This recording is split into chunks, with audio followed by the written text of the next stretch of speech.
And the force that you sort of project out there into the universe, where and the kind of the light and the aura around you when you're living at when your inside is actually on the outside, when your soul and when your identity, where your uniqueness is actually living on the outside, then all of a sudden that has the ability to sort of connect with my soul and kind of wake it up. And so what you have are these communities of awake, light people who are free now to not be versions of themselves that are just mere sort of shadows of who they actually are.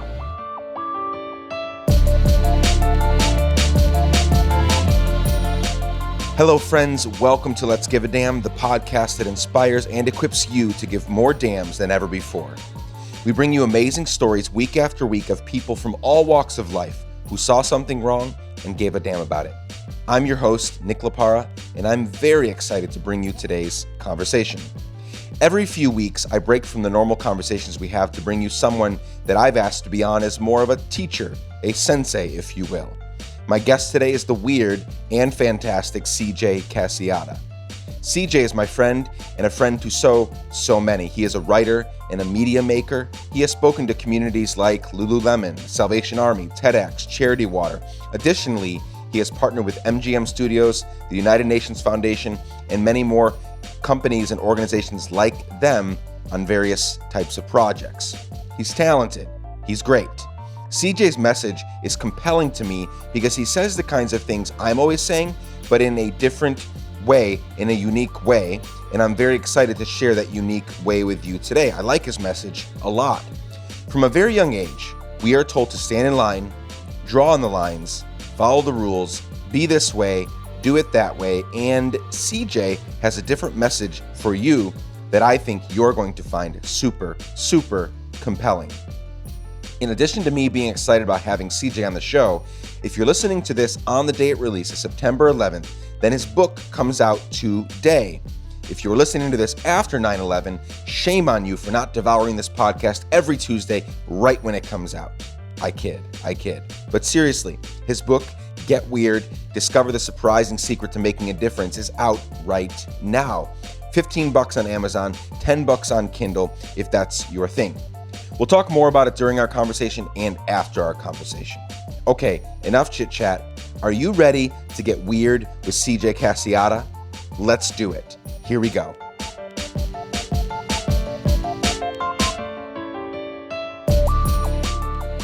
We have a lot to talk about. So we've got a book to talk about. We have so much to talk about. You, I think, have a special message for damn givers. And so that's part of the reason why I'm excited to have you on, and we're going to talk about your book. Before we get to all that, I usually like to begin and end my conversations the same way on the podcast.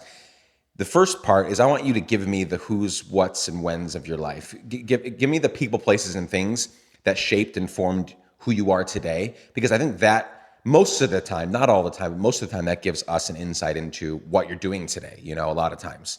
Okay, the people, places, and things. Well, the people would be Jim Henson, Mr. Rogers, and Walt Disney. The place would be Long Island, New York. And the things would be those things that have kind of been rumbling in my soul since I was a little kid, the imagination that I just can't shake, and really tried to for a good amount of time. But at some point just stared at it, right in the middle of the eyes and went, no, we gotta live out of that place. We gotta live out of that childlike wonder. And so those would be my people, places, and things. You said Long Island, New York is where you were born? That's where I was born. Yep. Mom, dad, were they in the picture? Like, what did that, siblings, what did that kind of look like? My mom and dad were in the picture. I have an awesome younger brother named Kevin. I've got a younger sister named Amy. And yeah, we were just kind of street warriors in Long Island, New York, where I was just kind of cruising on my little 10-speed hammerhead bike, down to the corner drugstore. And I mean, it really was your sort Very of quintessential. Oh man, it was like a Norman Rockwell painting. Yeah. And then we moved when I was about 10 or 11 to the suburbs of New York. It was kind of like apple picking country. And my dad worked in downtown New York and Manhattan. And so he still commuted there, but we left kind of the sidewalks for more rural kind of country, and that really sort of messed with me for a while. I it was just really interesting to go from sidewalks to no sidewalks, to be able to literally just walk or ride my bike down to my best friend's house, to not only not having best friends anymore because they were an hour and a half away, but not having transportation and access to get to them. So that kind of made my sort of naturally extroverted self a little bit more introverted and just strange and weird, I think. But I ended up going to Los Angeles for college after I graduated high school, and that was a really good sort of re-entry, I think, into community and people who just sort of kind of thought and dreamed the way I did. And so that was really fun. That's a pretty significant place. It's where I met my wife. It's where I had my first kid. And so now we're in Nashville, Tennessee. Yeah. What caused you to come to Nashville from LA? So you hit kind of a lot of the big cities, right? did, Like, yeah. I mean, New York and LA are it, know, right? Those I are know. these cities. I'm right in the middle and so now. you came to Nashville. Why? Yeah, I think we keep calling it LA for families. I love Sure. that we can go and grab a great meal, grab a great drink at the top of the Thompson Hotel, go see an awesome band play, and then come home by like 11 o'clock and do it all again the next week. Where we were in Southern California, we were about a good 45, maybe like only 20 to 30 miles away from downtown LA. But as you know, Yeah. that can take you 2-3 hours. Yep. And once you have kids, it's just harder to sort of, get out and do that kind of stuff. And so we love the fact that we have a little bit of space, a little bit of room, great place to raise our kids, but yet we're still connected to what they call the third coast. Not New York, not LA, but Nashville. I like it. When we were briefly chatting about our conversation, the direction we wanted to take, you shared a quote with me in the email. I'm going to turn my laptop your way. I'd like for you to read it because I think, not that you couldn't say it, you're going to say it in different ways. Sure. Because you have, I think, a very unique message for people. But I want you to read it because I think it will give us a really good framework, a really good lens to look at the rest of this conversation through. I forget what this is. I'm gonna have to do this. Oh, cool. Yeah. Okay. Here we go. Oh, yeah. Okay. So my friend Bill Moyers. My friend sent me this quote by this journalist named Bill Moyers, who he was asked, how do you do what you do? How do you see all the stuff that you see, all the problems in the world, and reporting it? And so he goes, for now, I'll just say that I owe what sanity that remains, what hope I have, to acts of imagination inspired by others. Think about what we learned from Václav Havel and Lech Walesa. When few believed nations in the Soviet orbit could free themselves from its heavy gravitational pull, they imagined a different Czechoslovakia, a different Poland. Think of Nelson Mandela and Desmond Tutu. When even our own American government was supporting apartheid in South Africa, they imagined something different. Abe Lincoln imagined the end of slavery and the preservation of the Union. Teddy Roosevelt imagined victory over the money trusts. His cousin Franklin imagined a new deal for people like my father. The philosopher and critic Theodor Adorno, after his own escape from Hitler's Germany, wrote about the power of imagination. In the face of despair, he said, "You must try to contemplate all things as they would present themselves from the standpoint of redemption." This is not romanticism. It's not even idealism. It's our power to imagine alternatives and to wake up every morning to try to do something to bring them about. When I read that quote, well, I read it multiple times in a row because that last, the examples that he gave, Nelson and Desmond and Theodore and all, those are amazing. Those are very good parallels that he drew there in his example. But then when he ended with, it's not romanticism, it's not idealism, it's our power to imagine alternatives. Yeah. That's it. Yeah. Right? Like being able to imagine what could be and then just hauling ass to make it happen. Yeah, I mean, and it's super humbling when somebody, takes a year's work of your work writing a book and just kind of puts it into a couple of paragraphs like that. And I'm like, well, he said it way better than I could. But he's Bill Moyers and he's this veteran reporter. So I gotta just not do the comparison game when it comes to that. But yeah, I mean, really, if you want to know what the book in particular is about, it's those couple of paragraphs just sort of expanded upon, not as eloquently as him. But Well, yeah. no, I think you're underselling yourself. I think there's a lot more where that came from. Like, yes, he did distill so many thoughts in that one paragraph, but you're calling people to be weird, calling people to be themselves, which is weird, is a really beautiful message that I think is going to help us. I was actually, the other day, I came across you know who Chase Jarvis is? Yeah. Yeah. So he tweeted this video from a talk that he gave. And I thought it was really, again, just another way of looking. Before we get to you explaining your version of this, again, which is just beautiful. And I've always admired it since we've known each other 2 or 3 years. Like, I just think I'm all in. I'm really all in. Here's another way of looking at it. And I thought it was worth sharing just because of who Chase is and what he's done. His call to action on this particular thing is really interesting as well. So I'm going to try to play this through here. I think we'll see if this works. But here's a sad story that if this is one massive third grade class, and I say, who wants to come up on the stage and draw me a picture? You know how many hands goes up? Every fucking one of your hands goes up. You're like, and then you ask that same question at grade 6. You know how many hands go up? Half as many. And you ask them when they're 12 and when they're 15 and when they're 18. By the time they're 18, there's 2 or 3 hands that go up. So this is not something that is trained into us. It is something that we are training out of us. The big C is this. The biggest problems that face our planet today, the biggest problems that face our species will be solved with creativity. The machines cannot solve the problems without us. so again, I listened to that and I was like, yes, that is what CJ's advocating for, right? Absolutely. That's Yeah. it, is that I have 3 kids, you have 2. And I can already, even at 4, 5, and 6, I can already see them. Hopefully it's not because of anything I've done. God help me if it's something that I'm doing, whether subconsciously or consciously. But I can already see them shedding some of that because of what they're seeing and experiencing in the world. I can already see some of that imagination, some of that creativity go away as they meet realities in the world. Yeah. My 6-year-old daughter sold us. And so we just read that Bill Morris quote. We just listened to the Chase Jarvis thing. Talk to me about it. Weirdos, misfits.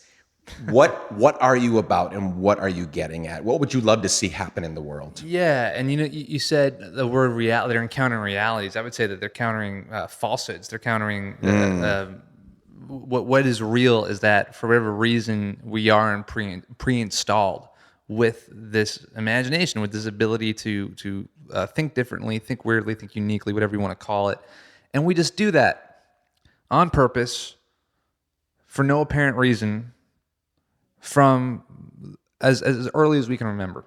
And no one needs to tell us to do that. No one needs to tell us, hey, you need to imagine monsters underneath your bed or this flying car that you've created. It's like we do that without really being told why or how to do it. And at some point, like Chase said, I say that the phrase is like we get the weird kicked out of us.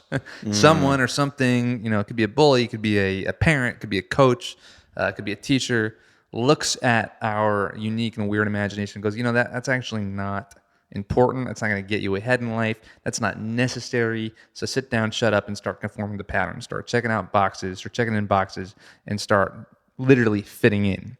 And so my whole journey has been this sort of adventure to uncover that kind of sacred, imaginative kid that once was and step outside of those boxes. Start coloring outside the lines, getting outside of the grid and seeing what else is out there. And I want that for my kid and, both my kids now, because we just had another one. I want that for my kids too. Public school system. Uh-oh. That's right. That example comes to mind because both of my girls right now, just because of where we are and what we're doing and what we're involved in, they're both part of the public school system. As you know, and I know, and many people know, the public school system was created to churn out factory workers. Right. Compliant, obedient factory workers that would obey every command and would stand here and do that at this time and then do the other thing at the other time. And that's not what it's for anymore, because kids go on to do a variety of things. But that this idea of like everyone learns the same kinds of things, you have to take the same test, you have to get a certain score, you have to do all these things during a day that every kid, I have 3 kids, you have 2, as you now have 2, you're going to start seeing how these are 2 children that we created, my wife and I, they are nothing alike. Right. I have 3 kids that are nothing alike, and yet they spend all day together. Wouldn't it make kind of sense that they would do kind of the same things? No, they're completely different. And so I bring this up because you mentioned your kids, and I was hoping you would, because I want to know. I had it for later in the talk, but let's do it now. Like I wanted to know, how do you do this with your kids? So kids, let's talk about kids, because it's a lot easier for children if we can communicate this to children. And they can really harness it throughout their lives. They're much better off than trying to undo a bunch of shit that a lot of adults have learned, right? Like that's easier to help them. So how do we do this with our kids? Well, the problem with, you said, you mentioned you've got, 3 kids and they're all different from each other. Well, the problem with uniqueness is that you can't control it. And so the public school system, for all of its benefits and all of its victories, like you said, it's created under the reality that we need to control human nature. We need to control society. But in that, it hasn't really done a wonderful job of figuring out, how is Sally different from John, and how is John different from Peter?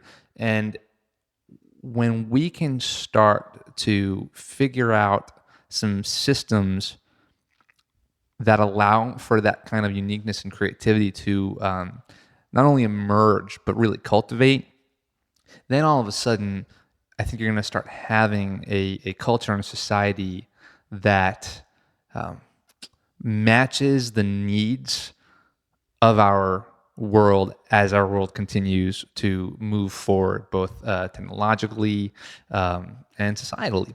And so part of what we're doing kind of out of the manifesto that is this book, out of kind of the heart of this book, is we're creating curriculum that we're selling, and in some senses giving away to underprivileged schools that teach kids how to use their unique imagination, and then how to collaborate with their peers who are also weird, who are also unique, so that together they can create the difference that Bill Moyers and Chase Jarvis is actually talking about. And so we're doing a Kickstarter in November. So everybody who's listening, watch out for that. And this is the only time I'll plug my own sort of email list or whatever. But if you go to cjcast.com and you just do one of the gazillion, ways to type in your email address, do that, because that's going to be the best way for me to reach you and say, hey, it's time to actually put your money where your mouth is, quote unquote, give a damn, and give to this cause. So let's talk about your book for a little while. Sure. I know you have been in the concepts that you've been discussing already, but your book is coming out, Get Weird, Discover the Surprise and Secret to Making a Difference. Let's Give a Dammers are difference makers. I could spend the next 20 minutes sharing the stories that I've heard back of people that have, joined our cause, our family, as it were, and gone out and done really amazing things and are doing amazing things, right? So they are difference makers. They want to make a difference, and this concept can change their lives, I think. So tell us about the book. Why did you make it? Why did you write it? Who did you write it for? Yeah. Right? Like who is your main, there are many different ways that this could hit people. And who's your prime target when you write this book and put it out into the world? Well, going back to that idea that imagination is not just idealism, and it's not hopeless romanticism. I am 2 of those things. I am a hopeless idealist and a romantic. But I talk about Don Quixote in the book, and there are so many people who read Cervantes' work, Don Quixote, even literary scholars who go, okay, really what this is about is just the slow and painful death of the hopeless idealist, and somebody who's so sort of set in stone with their beliefs and will not concede to the reality of modern times. I don't see it just as that. Don Quixote is not just this loser. He's not just this failure. He's also a hero. He is the subject of this book. And There's a line in Cervantes' Don Quixote where somebody's pushing Don, and he goes, "Hey, why are you doing this? Like, come on!" And he goes, "You know what? Maybe the most insane thing to do right now is to not be a little bit mad, is to not actually practice some madness, is to see things as they are and not as they could be." And you asked me who I wrote this book for. Well, Yeah. number one, I wrote it for my daughter. That was kind of the thing that sort of was in front of me the whole time. But I really wrote it for the Don Quixotes of the world, the Robin Hoods, the outlaws, the outcasts, the outliers, who feel like there is no sanctuary for them, but yet cannot shake this belief and this feeling that something is wrong with the world, and they just might have the power within their imagination to bring about incremental or massive change. And so I wrote this as sort of a 200 and something page pep talk for them to go, not that you're not crazy. There's a lot of people going, "Oh, no, you're not crazy. You're fine." I always get a little worried when people say that because usually that means you are. Yep. This book says, yes, you are crazy. Yep. And that's on purpose. Yep. And I think you should do something about it. I love that. I resonate so deeply with what you just shared. So here's a thought that comes to mind, something that I want to work out with you here based on this. So you just described me and a lot of people that I know. I'm a planner. I'm a structured person. Hopefully not like bad, like unhelpful amounts of structure, but I like to plan things out, and I need to know where I'm going and all of that. Is there conflict between being a crazy, weird, misfit person? Like, can those both live in the same world? And how would one kind of like work that out? Like between like being, just really working out my inner and outer weirdness, while also realizing that like we've got to plan and we've got to save and we've got to do all these things, right? Like what does that look like? Does that make sense? No, it absolutely has. And I've done a lot of these podcasts around this book, and I haven't gotten that question before. I think it's a really good question worth exploring. First of all, I think for multiple reasons, we live in such a freaking binary culture right now where it's got to be structure against creativity and chaos, or it has to be left brain versus right brain, or it has to be Republican versus Democrat, or and I think that's just all a bunch of BS. Like obviously kids need, but part of the reason why people kind of shy away, especially in the educational system, from talking about feelings and creativity and imagination is because kids need structure. And I'm like, yeah, that's absolutely true. Like I'm trying to raise my children with an immense amount of structure, but also within that structure, give them the ability to imagine and think outside the box and color outside the lines. And so the problem, if you really want to get super philosophical but very relevant at the same time, is our entire culture is on one side of something or the other. And real life doesn't quite work that way, as we know. And so, some of the most brilliant creative minds that you and I both know, they had freaking routines. You know what I mean? Yep. They were structured. They thought through things. And so for me, and I can only give from a practical standpoint, my own sort of journey and methodology. And it's something I still kind of work through because all of us, creative people, we just want to be dreaming and writing and drawing monsters when we should be paying attention all day long. But for me, like, it sounds so stupid, but I have to sit down with my Google Calendar. And if I want to accomplish a project, or if I know I have a client that I'm dealing with, and I also need to get this, personal passion project thing done, or whatever it is, because we live in those both non-binary world all the time. I've just got to literally get out of my head and sit down at my calendar and just start to calendar things out. Okay, so Thursday I have to do this. Actually, and then Friday I've got 9 a.m. to 12 p.m. currently open. I'm just going to put that for this project. And then I've got to do that 3 times. And look, and if I do that 3 times and in 3 weeks, I'll actually have this finished project. And again, that sounds so incredibly simple, but for me personally, I get so overwhelmed if I don't literally write something down and kind of project into the future a little bit. But every time I do that, I go, all right, this is accomplishable. I can do this. I can actually do both things, but I need to create structure for myself. That's a great answer, by the way. I love that. I'm gonna go re-listen to that and make sure that I'm that I'm on that path. If every weirdo, misfit, and make believer lived this out, and we're talking everybody that is like this, and they fully embrace it and they run with it, what does the world look like if that happens? If you get to accomplish your wildest dream, and this book gets put into the hands of every child and adult, and every school gets your curriculum, all that. If in your wildest dream, what does the world look like? Yeah. What are we doing better?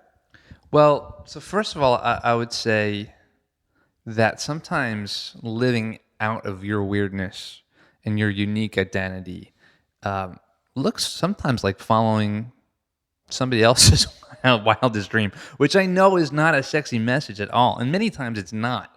But what I don't want to spread is the message of everybody needs to quit their job and do something super creative. Absolutely. And just like, I don't, Yep. because what it looks like are communities that are actually vibrant and generative and are creating love and impact and beauty in the world. When you start to live out of your own weird, strange, unique identity, there's something really, really generative about that, where all of a sudden I see you doing that and I go, gosh, I really want that. I really want that. And the force that you sort of project out there into the universe, where and the kind of the light and the aura around you when you're living at when your inside is actually on the outside, when your soul and when your identity, when your uniqueness is actually living on the outside, then all of a sudden that has the ability to sort of connect with my soul and kind of wake it up. And so what you have are these communities of awake, light people who are free now to not be versions of themselves that are just mere sort of shadows of who they actually are. Speaking of awake, light people, you mentioned 3 at the beginning: Walt Disney, Jim Henson, Mr. Rogers.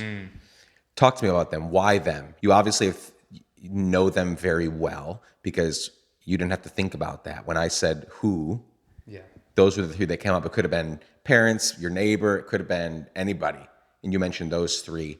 Talk to me about that. What is it about them? Either distinct things between the 3 of them or things that they all had. Yeah, I mean, they all had. So I write about all 3 of those in the book, and they all had this ability to stay connected to whatever 10-year-old version of themselves was. And what I find fascinating is that, it wasn't like all of their childhoods were rosy and perfect. They dealt with stuff, like most of our childhoods. Like, we're not, I think a lot of us listening would be like, oh, wow, that's really easy for you to say, CJ. Maybe you had a great childhood and the worst thing that happened to you was that you went from sidewalks to no sidewalks. Well, maybe then I'd be living out of my 10-year-old self too. But my 10-year-old self got abused, or my 10-year-old self, didn't have a father figure or a mother figure, whatever it is. Yep. And I would say to those people, A, I'm sorry, and B, there is a moment in time, you might not even remember it, but I promise you there's a moment in time where you existed purely for the sake of someone's delight in you. And someone looked at you, and I know that is because you can't put a baby, an infant, out into a parking lot or a sidewalk or a restaurant and not have somebody just take utter delight in them simply because they exist. John O'Donohue would say, there's a place in your soul that's never been wounded. And I would call that your inner child or your soul child. It's beautiful. And so it's there.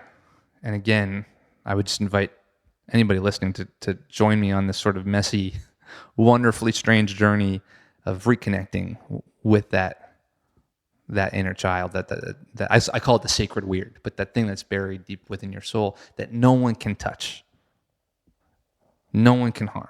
And so It's a very long way of saying there was something about these guys who I think found that really early on and just sort of ran with it. And it didn't mean that life was perfect for them or they didn't come into struggles. I mean, Disney, oh my gosh, like, first of all, Henson was like a freaking millionaire by the time he was 21. I mean, it's insane. It's really frustrating to study him. Damn Because you're like, you. dude, did you ever do anything wrong in life?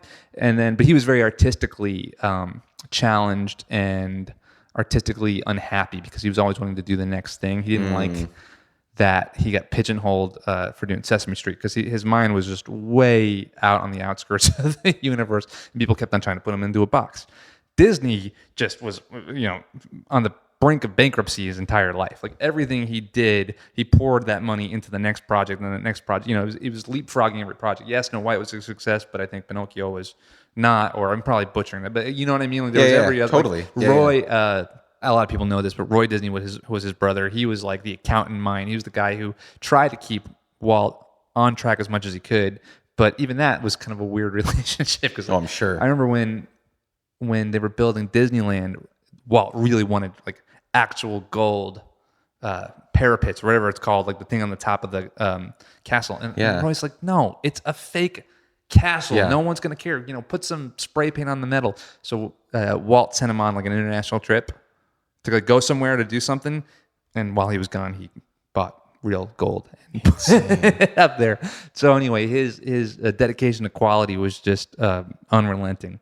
But yeah, those would be, I think, the qualities of those guys. And then, but on the total opposite end of the spectrum, you had Fred Rogers, who really almost purposely didn't have a sensibility for hyper quality. You know what I mean? You look at that set. You look at Mr. Rogers' set. Very the simple, poor guy is like kind of rickety. Yeah, did you ever get like an intern to like go down and like press the trolley coming in? Like every episode, he's like, "Oh, let me just put my hand out of frame and like press the button for the trolley to come." I'm like, Fred, you've been at this for 30 years? Like you don't have a volunteer to go in and press a freaking button. But he didn't care because his whole message was about helping kids exist in reality, but also recognize that they have this wonderful ability to make believe. And so I kind of think, looking back on it, that Fred would actually press the button and make that kind of known because he didn't want kids to think that it magically appeared. Like he wanted to, but he did want them to experience this world where we can make buttons and press buttons and, create characters and literally make believe, And so kind of the opposite of Disney, he really didn't care too much about, how things look aesthetically, but he was deeply, deeply, deeply concerned with the impact of his message, almost to an obsessive point. These three men have left us.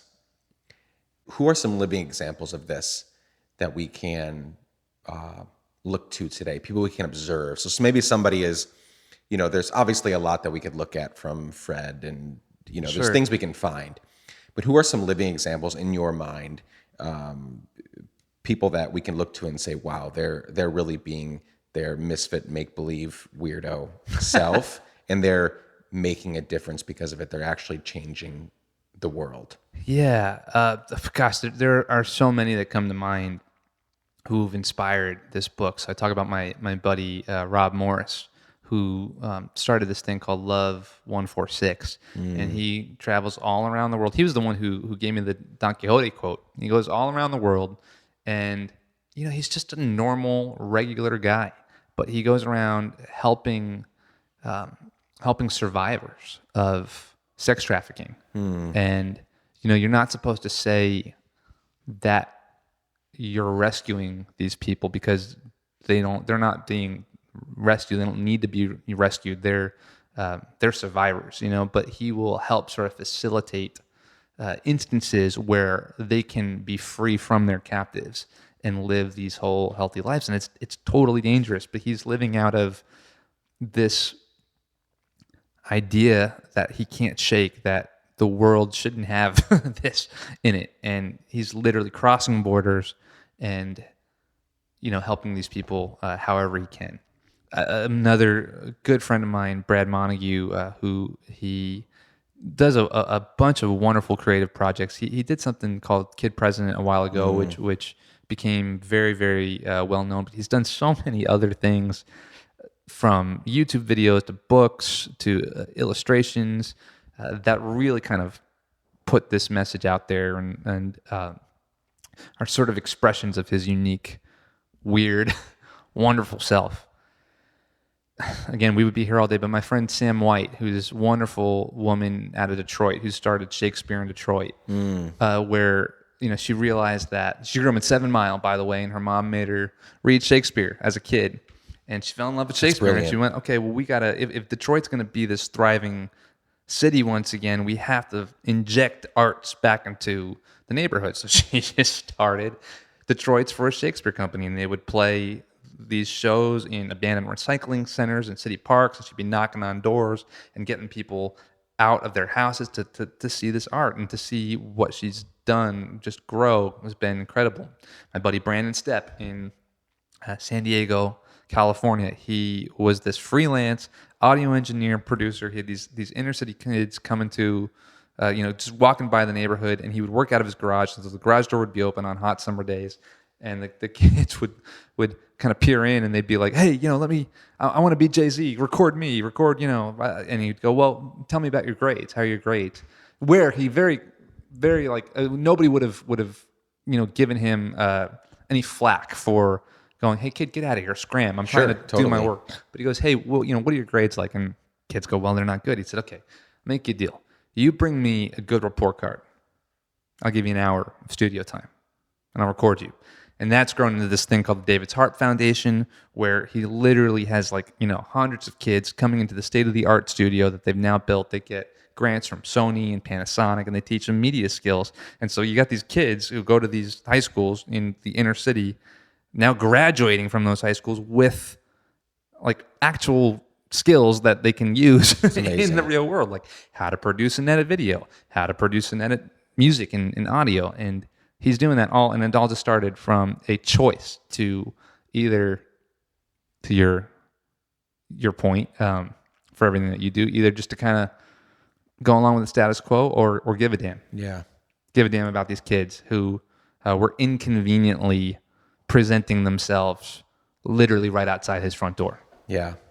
For those listening, I'm going to link to everyone that CJ just shared about, because those are all, I know most of the people that he just shared. I know of them or know them. And those are beautiful examples of people that are currently, they recognized the misfit, weirdo, make-believe nature of who they are, and they're working it out in such beautiful ways. And I want to say this too, there's thousands more who we haven't heard of and I haven't heard of. Yeah. And they're living their life, and they're doing their weird, helpful thing in obscurity, either on purpose or not. Yep. And so those are my real heroes, the ones that don't care about accolades or who sees them or not. They're just kind of these secret sort of detective superheroes. I say that misfits are busy trying to get into the small of fame. I love it.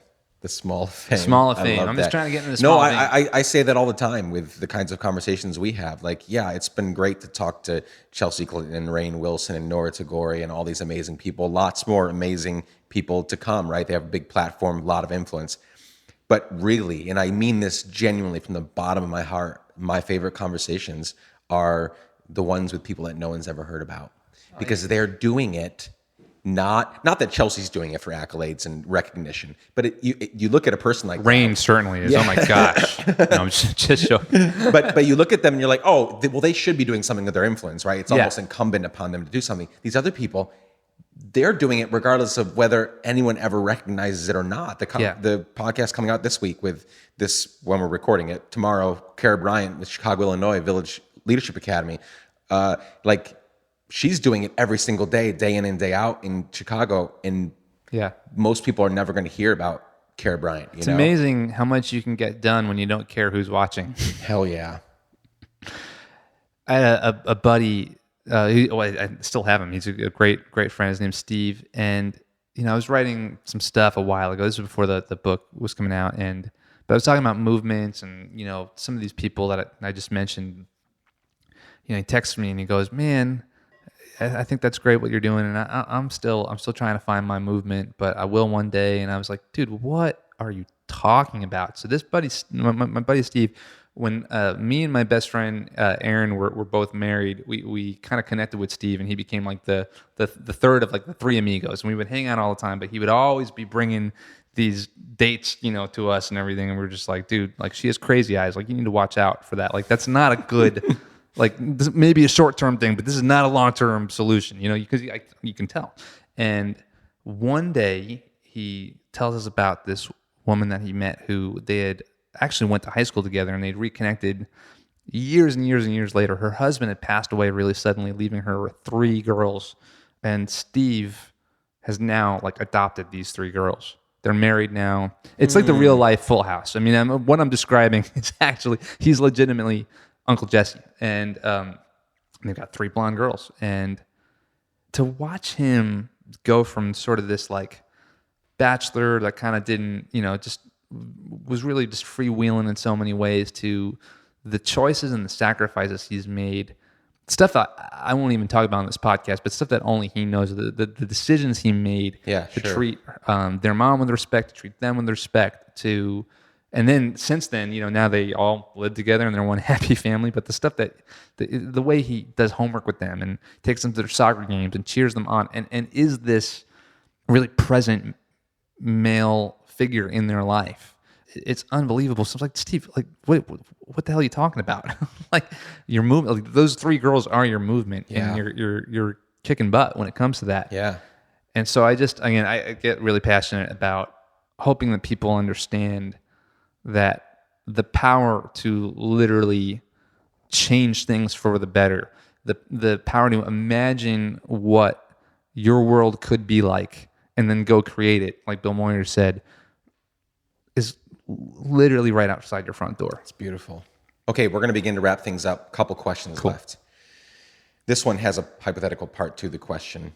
Someday you're going to die. Hopefully it's many, many years from now. But the hypothetical part is that I've been asked to give your eulogy. So everyone's there.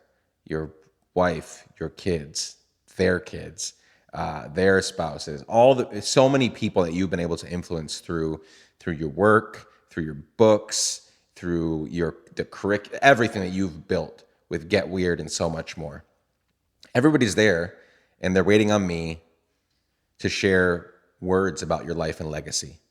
What would you hope that I would say on that day? Yeah, I would hope that I had lived a life where people felt so welcome and free to be themselves, that time of sort of remembrance felt a lot more like a celebration of them than of me. I'm gone. I'm done.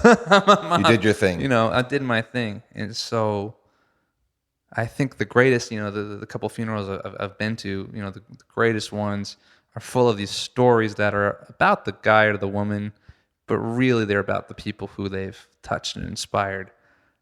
So, yeah. That's beautiful. Because really, I've been to far more funerals than I care to admit, because life sucks. But I've been to some where people have to make shit up. They literally are. And there's not those people standing up saying, look how, so-and-so changed my life. I went on to start this and do this, and I felt more free and more my true self and more my weirdo self. Like, nobody can say that stuff. So they got to get up there and kind of hem and haw and make some stuff up. And it's devastating. It makes the occasion all the more like, ugh, versus the scenario you just painted, where at some point in that event, we're kind of forgetting about you and we're getting wrapped up in everything that happened because of you. Yeah, that would be wonderful. It's beautiful. I love it. Okay, this is your time to say anything you want to the people in terms of what do you want them to go look for, read, order. What do you want them to go do? I mean, for everyone listening, I wanted to have a chat with CJ, but part of it is because his book is coming out and I want to champion that and get that into many of your hands. And so, yeah, what do you want to share? What do you want people to go look at after this? Yeah, it's funny because it's like I almost feel like I'm like working for a nonprofit or something like that. Because what can people do to go and help? It's like go buy a book. Like literally, like it's a very clear call to action. It's $15, and this is a movement in the sense of we want to get this message out there to as many people as possible. So if you can buy 2 books and give one to a friend, buy 2 books. It's $15.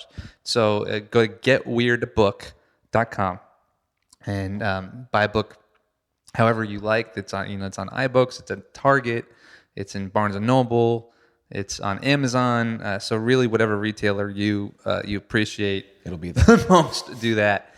And the other thing I would say is get ready for really sort of the expression. And I think Chase is great, so I'm not picking on him. I'm sure you just paused it because he probably had it was a full talk, right? Next step, right? But I hear a lot of the problem. Kids aren't receiving this, and they're not doing this, and they're not. So, humbly, I would say I think we've figured out a couple of things on actually how to solve this problem, where kids are going to school and they're not learning to embrace their unique creative self, and they're not learning how to express their feelings in positive ways, which is what the arts and humanities does.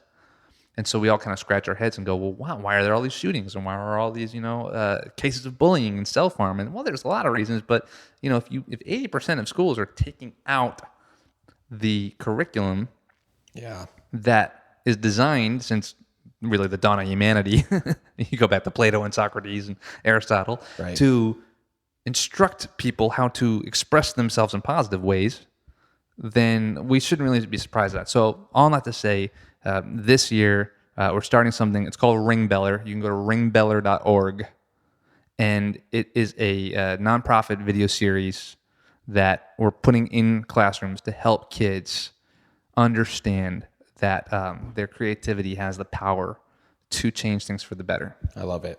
Getweirdbook.com, ringbeller.org. And all these links will be in the show notes. CJ, thanks so much for joining us today. Dude, this was truly awesome. Thank you. You're doing awesome stuff, man. And I'm just humbled and honored to be a part of this community that you're building.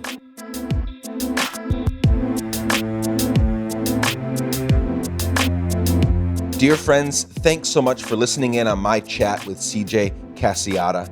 I hope you've moved at least one step forward toward resurrecting your weird and make-believing self that I'm sure was once alive in you, but everyone around you told you to shape up or ship out. I know I'm ready to resurrect that weird self. Before I tell you how to get CJ's book, listen to this. Seth Godin, yes, that Seth Godin, has this to say about CJ's new book. Quote, reassuring, moving, and practical, this book will help you embrace the magic you've always had. End quote. Come on, people. If you need any more reasons to go get this book, go to shownotes.letsgiveadamn.com. That's shownotes.letsgiveadamn.com. Click on my conversation with CJ and click on the link in the show notes. It'll take you to the book where you can purchase the book. If you have any other author friends, you know it's important to make a splash on the first day and the first few days when a book comes out. So go buy it. Support CJ in this very simple way, and in return, it's not like you don't get anything. You get this amazing book full of tons of wisdom. It's a great, great read. It's been a while since I've asked you to leave a review on Apple Podcasts. If you haven't left one, it's super simple. Go to iTunes on your desktop or Apple Podcast app on your phone. It takes 30 seconds to leave a review, and it means the world to me. It means a lot for our show. Also, if you want to help me cover the costs of making this podcast, and if you want to help me make more, go to patreon.com/letsgiveadamn. Patreon.com/letsgiveadamn to learn more about how you can do that. Just this week, Willow Stevens from Los Angeles started supporting the podcast in this very way. Join her. Okay, let's wrap this up. This has been super fun. As always, this podcast was edited and produced by Chad Snavely. Our social media manager is Ashlyn Warchel. Can't wait to bring you another conversation next Tuesday with Lou Blaustein from The Big Apple. A great conversation with a fascinating individual. Friends, same time, same place next week. Until then, bye.